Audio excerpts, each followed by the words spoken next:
আজকে তো আমি অনেক খুশি, আমাদের বাসায় নতুন অতিথি এসেছে।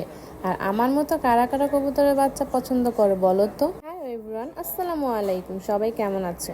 আশা করি সবাই খুব ভালো আছো। আর এই দেখো, 20 দিনের মধ্যে আমাদের কবুতরের বাচ্চাটা কতটা বড় হয়ে গেছে। আর কিছুদিনের মধ্যে আমাদের আরো ডিম বাচ্চা হবে। আর আজকে সকালে বাসায় কাজী ভাত রান্না হয়েছিল, এই জন্য এখানে কড়াইতে কিছু ইলিশ মাছ আগে থেকে ভেজে নিব, ভেজে নিয়ে এটাকে ভর্তা বানাবে। আর কাজী ভাত কিন্তু নানান রকমের ভর্তা, ভাজা ভাজি আইটেম এগুলোতে খেতে কিন্তু ভালো লাগে। এইদিকে পটল আর বেগুনের মধ্যে কিছু মশলা মেখে নিচ্ছিলাম।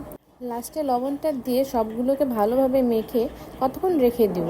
আর এইদিকে পাটার মধ্যে এখন চাপা শুটকির ভর্তা বানানো হচ্ছে। আর আজকে চাপা শুটকির ভর্তাটা সব কাঁচা একসাথে বেটে মেখে তারপর তেলের মধ্যে আর কি বাগার দিয়ে বানানো হবে। আর এভাবে করলে কিন্তু খুবই ভালো লাগে। আর যখন চুলায় দিয়ে আমি এটাকে নাড়ছিলাম, এত সুন্দর একটা স্মেল আসছিল, অসাধারণ, খুবই ভালো লেগেছে ঘ্রাণটা। আর আমার মতো কারা কারা চাপা শুটকির ভর্তা পছন্দ করো বলে যেও কিন্তু। আর এখানে অনেক পদের ভর্তাই হচ্ছিল, আর মাছগুলো ভাজা শেষ। আর এই তো ফাইনাল লুক আমার। আর এই তো কিছুদিন আগে আমি মরিচ গাছটাকে লাগিয়েছিলাম টবে, আর এখন ছোট ছোট মরিচ আসা শুরু করে দিয়েছে। আমার কিন্তু দেখে খুবই ভালো লেগেছে, নিজের হাতে করা জিনিস তো তাই।